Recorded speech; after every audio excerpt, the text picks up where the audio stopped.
Hello friends, in this video I will show you how you can remove this rear view mirror. There we have 3 screws. We need to unscrew all of them and remove our rear view mirror.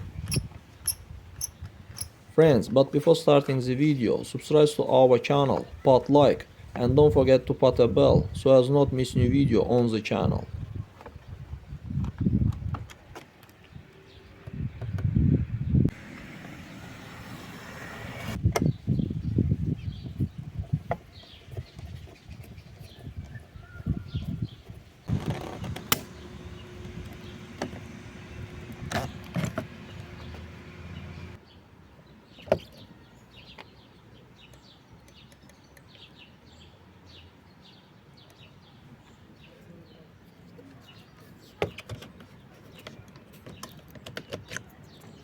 That's all guys, subscribe to our channel, put like and don't forget to put a bell so as not miss new video on the channel.